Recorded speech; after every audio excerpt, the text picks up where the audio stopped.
Magandang gabi ho, Aling Inga. Gusto ho sana namin makausap si Buboy. Itulog na hong bata eh. Bakit po ba? Ano ba kung kailangan ninyo? Importante lang ho. May nawala kaming bag eh. Malagawan laman.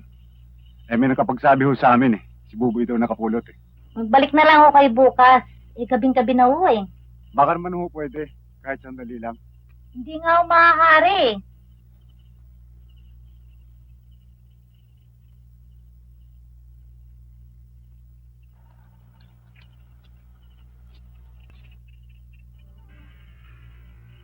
Sige, bulog niyan. Bilisan nyo.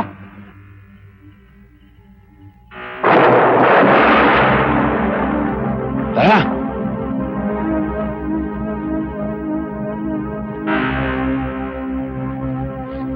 Nay!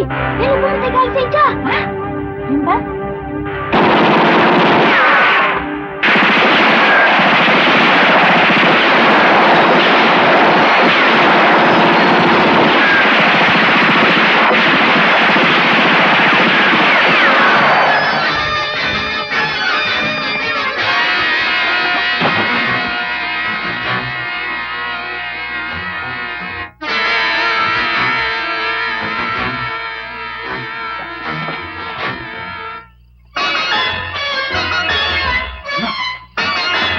Oh, ano gani? Anong lasa?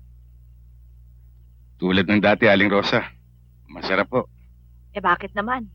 Purong gala po ang ginagamit ko. Hindi katulad ng iba, hinahaluan ng arena. Siya nga pala.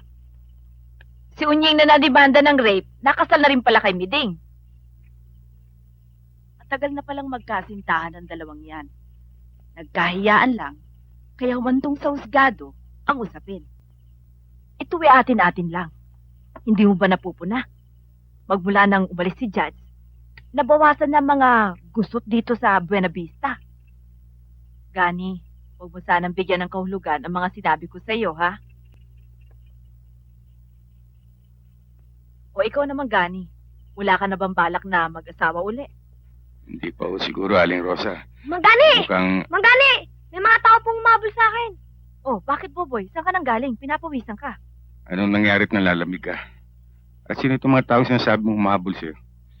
Yung pumatay kay Alicencia. Paano mo alam yan? Nasisiguro mong silang pumatay kay Cynthia.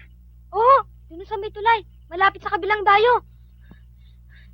Hindi ka nagsisinungaling, ha, Boboy? Hindi po! Hindi po! Halika, sumama ka sa akin. Manggani! Ayaw po umabol sa akin. Boboy, doon ka sa likod. Aling Rosa.